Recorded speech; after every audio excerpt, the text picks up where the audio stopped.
In this video, I'm going to go over a copy of the final exam preparation quiz. And you'll have the first question like you did on the midterm, which has the honesty code. There are no formulas for this one on the final exam because there really aren't any formulas that you'll need to know about. So let's go ahead and get started. To find the y-intercept of the graph of a linear equation, we set blank equal to 0. To find the y-intercept, we set x equal to 0. Find the coordinates of the points on the graph, of the point on the graph rather. And if you notice, there's the point right there, point A, and we're going over 1 unit to the right, and then we're staying along the x-axis, so the coordinates here is 1, 0. All right, I have detailed solutions like I did on the midterm. So for this question, we want to know which of these 3 ordered pairs satisfies the given equation. And as you did in your homework, you go take each of the ordered pairs, substitute it into the equation, and determine whether you get a true statement. And when you do that, you'll find out that the first point, 6, 4, satisfies. The second point does not satisfy, but the third point does. So the answer is going to be the first point and the third point. And this also has a detailed solution because we want to find intercepts for this next question. So we've got an equation, we want to find the intercepts first, and then we want to graph it. So remember again, to find the x-intercept, let y equal 0 and solve for x. And so I come up here with an x-intercept of 2, 0. And then to find the y-intercept, I let x equal 0 and solve for y, and I come up with a y-intercept of 0, negative 2/5. And so first, if I look across my answers, I see there's only one that has those intercepts. So the correct answer here has to be C, since that's the only one with those intercepts, and it does have the correct graph. Find the slope of the line through the points, and I have a detailed solution for this one also. So remember how you find slope of the line, designate one point as 0.1 and one point as 0.2, and then you use the formula y2 minus y1 over x2 minus x1. And in this case, when I substitute the points in here, notice I'm dividing by 0. So this is going to be a vertical line, and the slope of a vertical line is undefined. And let's just stay here. Find the equation from the graph. So I notice that the line goes through the origin. So the y-intercept here is actually 0. So what is the slope? So as we move from the origin, we go up 2 and over 1. So we go to the point 2, 1. So the slope is 2. So the equation of this line is y equals 2x, which is answer C. And I'm going to stay over here for this one. So the import company is importing hard drives and sells them on the internet, and the profit is given by the equation P equals 128N minus 6250, where N is the number of hard drives sold.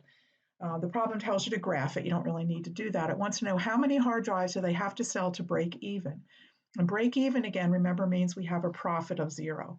So I let P equal 0 in that equation, which sets up like this, and then I'm going to go ahead and solve for n. So I added 6250 to both sides, divide by 128, and I get 48.8 n, which rounds up to 49 hard drives.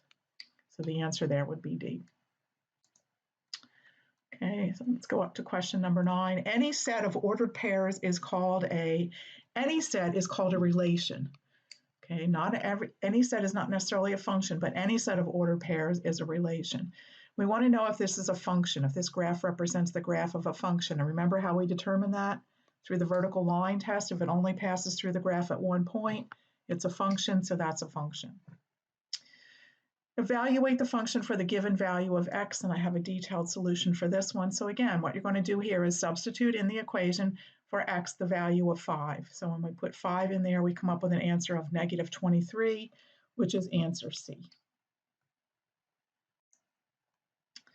A cable company charges $22 for basic service plus $5 for each movie channel. Let Y equal the total cost in dollars of subscribing to cable TV using X movie channels. We want to write the slope-intercept form of the equation. So $22 is the fixed cost, $5 is the variable cost, and if we look at the equations, the only one that shows that is equation D. The distance a car travels is given by the function d of t equals 44t, where t is the time in hours. Find the distance traveled in 4 hours. So I'm going to substitute for t 4 in that equation. And if I get my calculator up, oh, here it is. So I'm going to take 4 times 44, and I get 176 miles. So it would travel 176 miles if it's going 44 miles per hour. An economist predicts the buying power in dollars X years from now will be given by the formula B of X equals 0.77 to the X.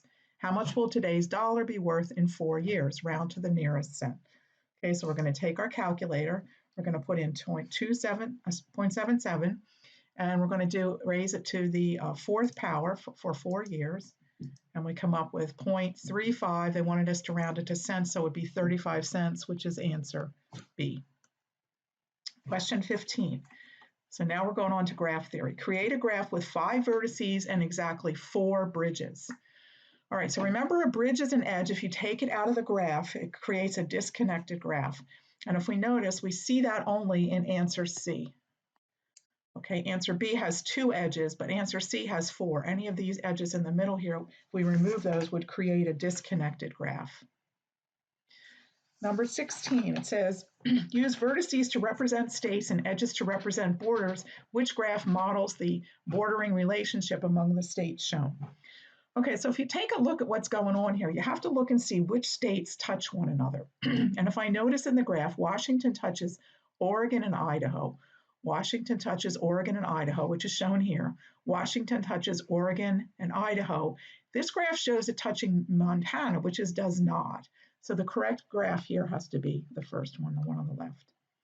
Determine whether the graph is connected or disconnected. Okay, this is a disconnected graph. And the reason for that is if you notice where the edges are crossing one another right here, we don't see any vertices. These large circles are vertices in this graph. Identify any bridges in the graph or say that there are none. So are there any bridges in here? And there is one bridge. If I take the edge out from A to D, I would create a disconnected graph. So that's a bridge. A connected graph has at least one Euler path that is also a Euler circuit if the graph has, what's the answer for this one going to be?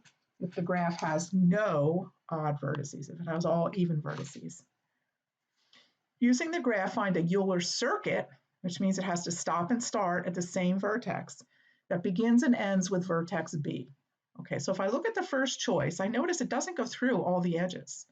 It's leaving out some of the edges. It goes B, A, F, E, D, C, B. It's leaving out the edges here and here and here. Let's take a look at the second one. B, C, D, E, F, A, B, D, there we go, back F, and then it goes back up to B. So it looks like B is the correct answer. And if you go down and check C, you'll see that it goes through some edges twice. So it's not C, it's B. Now we want to find a Euler path that begins with vertex B. And a path doesn't have to end at the same vertex. Okay, the first one's too short. It doesn't go through all the edges. Let's take a look at the second one. And we start with B, and we go B, A, D, E, B. Then we go through C, A,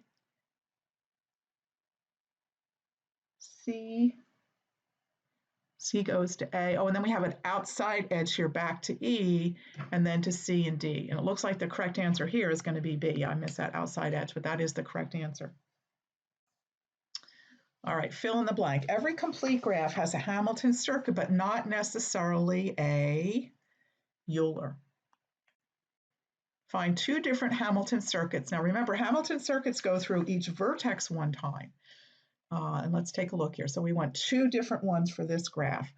So let's take a look, and we want circuits. So they have to start and stop at the same vertex. So we can actually eliminate C. If you notice, the second one they give me there doesn't start and stop at the same one. So let's start with the first one. So this goes A, B. Now, if I notice right away, it's using C twice. So I can eliminate this one because it's going through. Remember, we only want to go through each vertex one time. Let's try D. So we go A, B, C, E, D, A, that looks good. And then A, B, C, D, E, A. That one works. Okay, so the answer there is D. Determine 2 different Hamilton paths in the following graph, okay? All right, so let's take a look here and see. Let's try the first one. So A, remember Hamilton has to go through each edge. So A, D, F, G, E, C, B. That looks good. A looks good. B doesn't look good because it doesn't go through all the vertices. And let's take a look at C. C goes AD. C's gone through D twice, so I can eliminate that one. And D's gone through A twice. Let's take a look at the last one. It goes A, D, B, which works, and then C, E, G, F. That one works too. So A and E. As part of a fundraising campaign for her re-election, and I have a detailed solution for this one. This is number 25. Emily plans to attend fundraisers in Phoenix, Flagstone, Prescott, Tucson, Yuma, Mesa, and Nogales. How many different ways can she visit each of the cities and return to her starting point in Prescott? Okay, so there's 7 cities she's going to visit, which includes her starting point. And so remember the formula, it's n minus 1 factorial, so 7 minus 1 factorial, and I come up with 720 different ways that she can visit those cities. A tree created from another graph by removing edges while still maintaining a path to each is called what? And that's called a spanning tree. Use the tree to show the following employee relationships. So we have the president, Paloma, has 3 vice presidents, Sherry, Laura, and Carrie. Sherry, Laura, and Carrie, Carrie, Laura, and Sherry, they look okay there. And then Laura has no managers, which I see is true here. Okay, this is showing somebody under Laura, so this can't be correct. This is showing 2 people under Laura, so we're up to A and D. Carrie has 3 managers. Carrie has 3 managers. And Sherry has no managers also. The correct answer here is going to be D. Create a spanning tree for the graph to the right. Remember a spanning tree, we take out all the edges while still maintaining a path to all the vertices. And so the correct answer here is going to be B. The others still have edges that could be removed in order to make a spanning tree. This is a spanning tree in C. Use the tree to show the employee relationships in Balcon Imports. There's a vice president, Bowman. President Bohawk has a vice president, Bowman. And Bowman has 2 department heads working for him, Leonard and Motus. And it looks like it's going to be A from the way that the relationships are set there. Leonard has 2 people and Motos has 1, so it's going to be A.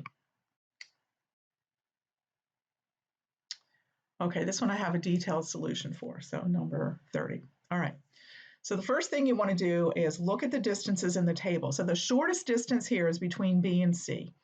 And this is not shown in answers B and C, so we can eliminate these right away. Shortest distances between, if you notice in the table, between B and C. So B and C, 56 miles. Is that right?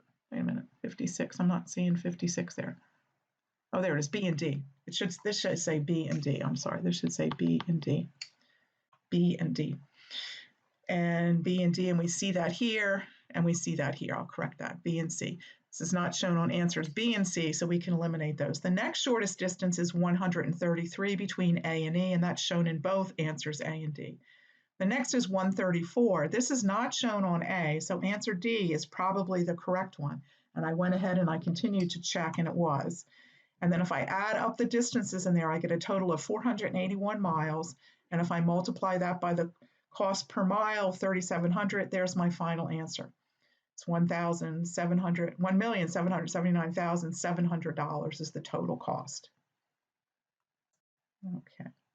The voting method in which each candidate is compared with each of the other candidates is called pairwise comparison. All right, and now we need to go over for detailed solutions again. So number 32.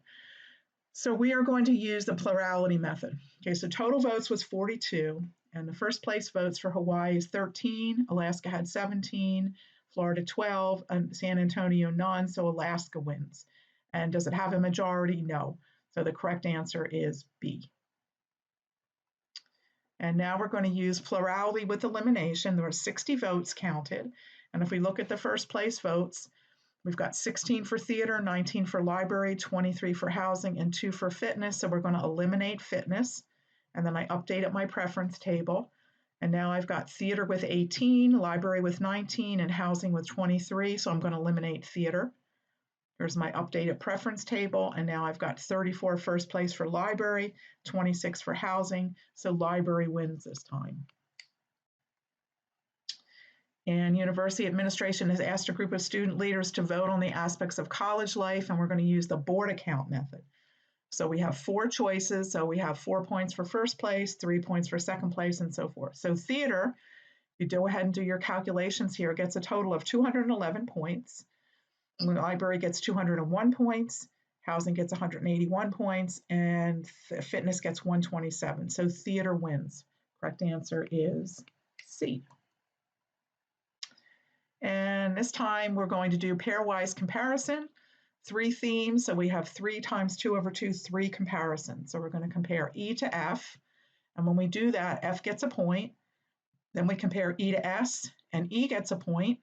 And then we compare F to S, and F gets a point. So F gets 2 points overall, so theme F is the winner using the pairwise comparison method. That was number 35. Okay, there must be one over here. Definition question on number 36. Yep. If a candidate receives a majority of the first place votes in an election, that candidate should be declared the winner. This is called and that's the majority criterion. All right, and then let's go over here. And so we've got a board of directors, and they're voting to select a city to host their annual meeting. They're considering 3 cities, and the preference table is shown here. Show that the board account method violates the majority criterion. Okay, so the majority of first place votes, there's 31 cast. City L has 16, which is the majority. If we do the board account method, and you go through and calculate all your points, you end up with City N winning. So City N wins by board account, but City L has the majority. So the board account does violate the majority criterion, and the correct answer here is answer B. And this time we're going to look at the monotonicity criterion. So we're going to use plurality with elimination. And so we go through and we look at the first place votes. And when we do that, we're going to eliminate San Antonio, since it had no first place votes. And then I update my preference table. And this time I'm going to eliminate Florida. And then when I'm down to just 2 possibilities, we come up with an Alaska win. Now, if we change the preference order for the 4 voters that had Florida, San Antonio, Hawaii, Alaska, change their order, we update the preference table. Now we go through and do the calculations again. San Antonio still had no first place votes. So in the second round, with my updated preference table, I still eliminate Florida. And then in the final round, I still have Alaska winning, so we satisfied the monotonicity criteria for this one. And that was number 38. Okay, so there's a definition question over here on 39. The rule stating that an apportionment method should always be either the upper or lower quota is called what? The quota rule. All right, so now we're going to go back over here. Find the standard divisor for the given situation. 330 judges, and we want to find the standard divisor overall. So you're going to take the grand total, which came up to be 176,075, divide by the number of judges, and we get a standard divisor of 533.56, which is answer D. Okay, now we want to find a standard quota for a particular college. So first we need to get the total of the faculty, which is 1369, divide by 40 to get the standard divisor. And then for the College of Science, we're going to take 355 and divide by the standard divisor, and we get a standard quota of 1030.37, which is answer C. And now we want to do a Hamilton allocation to allocate the 257 nurses. So we get our standard divisor of 16. We go through and we get the standard quota. We round down for Hamilton. We notice that we've got 2 additional nurses when we do that to allocate, and they're going to go to shifts B and D. So the allocation is here, 60, 86, 75, and 36. And this time we're going to do Webster's method. So we're going to get our standard quota, and remember Webster's rounds to the nearest integer, and when I do that, actually it comes out with the actual number we were going to allocate. So we're done, 12, 8, and 5. And must be one more definition over here on number 44. When an increase in the total number of items to be apportioned results in a loss of an item for a group, this is called and that's the Alabama paradox. Okay, and so we have 300 judges to be apportioned. Does the Alabama paradox occur using Hamilton's method if the number of judges is increased from 300 to 301? Okay, so I did the initial allocation here, and here's what I got. I've got a lot of states here. Now we're going to get a new population. I'm sorry, no new population. We just have one more judge. So we're going to have a slightly different standard divisor. And when I do my new allocations here, Alabama paradox does not occur. No province lost a judge when one additional judge was added. And let's see, where did the extra judge go? The extra judge went right here to G rather. And then finally, we're going to use a new states paradox. This is where we add another state with more items. So when we do the original allocation, here's what we had, 20 and 55. And then when we added another state and we have more population and we have additional seats, 2 additional seats. Here's my new allocation. So one additional judge went to A. B lost a judge. So the new states paradox did occur in this particular situation. So the answer here would be yes.